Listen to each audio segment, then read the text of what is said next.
Hey, thanks for watching today's Drawing for Adults program brought to you by the Ann Arbor Art Center and the Ann Arbor District Library. This week, this is part 2 of drawing the planes of the face. So if you didn't watch last week's video, here's a quick little time lapse of what that looked like, but be sure to re-watch that if you haven't watched it yet. Go ahead and watch that, or watch it again if you need to get a little refresher. But we're just going to be picking up from where we left off last week. So here we are. Let's go ahead and turn this into an actual human being. So right now it looks very robotic, obviously. So I'm going to start with the eyes and just work on shading a little bit more of the eyes. Now, I think I've done a video already on how to draw eyes, so keep that in mind. But with eyes, the eyelids are going to be covering up part of the eyes here, so you're not going to see the full iris, which is the colored part of the eye, because it's cropped. Also, the eyelashes and the eyelid are going to have a little bit of a cast shadow there onto the eye. So even though we say the whites of the eyes are really not actually going to be that white. So you can see here I'm adding just a little extra shadow kind of underneath the eyes. Maybe I'm just feeling a little tired today, I don't know, but we do usually have a little bit extra of a shadow there. And then the thing that we haven't drawn yet are the eyebrows.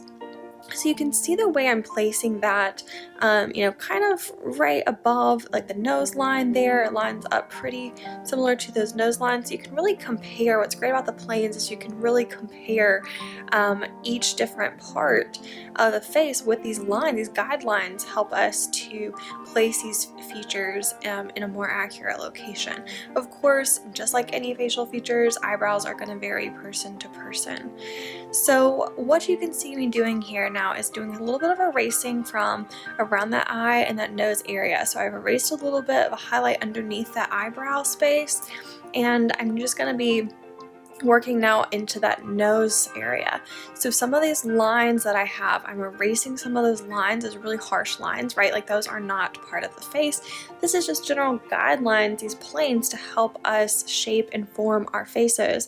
So I am, fading that line out, those lines out in other places. I'm probably going to keep some of these lines because it's just more complicated to erase, I guess. And I think you'll still kind of get the idea.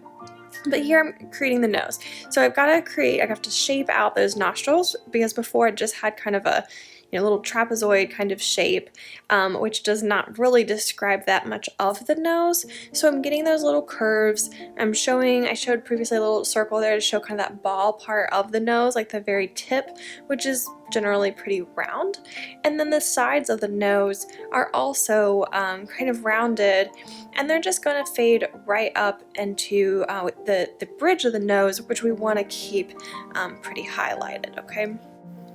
Alright, so then I'm going to move on to the lips. Again, those lips would not have those lines, so I'm going to erase that line and really darken up the upper lip, and then make sure I'm maintaining my highlight on that bottom lip. So the bottom lip, have a little bit of shadow more in the center area, in between the two lips, and then you can see again I'm smoothing out, I'm erasing those harsh lines now that are pretty much all the rest of the lines basically that we see here on the face, making that transition between those planes for the midtones into those highlighted areas a little bit more smooth. So you can see the way I'm smoothing that out, adding a little extra contrast as well. Now at this point also I am looking at a little bit looking at myself, I'm looking at photo reference. So even though when we start with those planes of the face, they seems very robotic or something, right? It doesn't really look that human-like, but at this point we do want to be looking at a photo reference or looking at yourself, both, whatever is helpful for you, to be able to really see where any additional shadows or highlights need to be added. And here I forgot the ears, so you can see the ears line up with the eyes and the nose, and so I've added that in as well. So the next step is going to be adding in the hair. You can see I didn't really leave enough space for it, so I actually had to kind of shrink my drawing. So if you don't have room for the hair, don't worry about it. I'm gonna pick kind of a gender neutral hairstyle here, a short haircut, and so that I think what's this person is great because it's not it's not very feminine, it's not very masculine, and so this is helpful so that when you're figuring out kind of how to draw a portrait, this is very applicable depending on whoever you are drawing. So I'm just drawing in the basic hair shape here.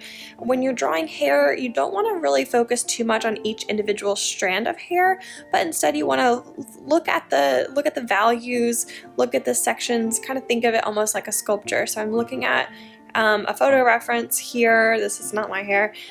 It's super cool hair though. And I'm looking at where are the darkest places, where are the lightest places, and then I'm filling in the values from there. Once I've filled in my values, then I can go back in with some individual lines to represent each individual strand of hair, just here and there though. You wouldn't want to overdo that. So at this point, you can still see a lot of those lines from the original planes of the face that I drew. And so those are what, of course you would want to ideally erase that. This is still a very loose, sketchy looking drawing. I realized too, I've read the eyelashes, so I'm filling that in now as well. And otherwise though, I hope that this is helpful for you to see kind of how to identify the planes of the face, and also how to turn in the planes of the face kind of drawing into a more realistic drawing.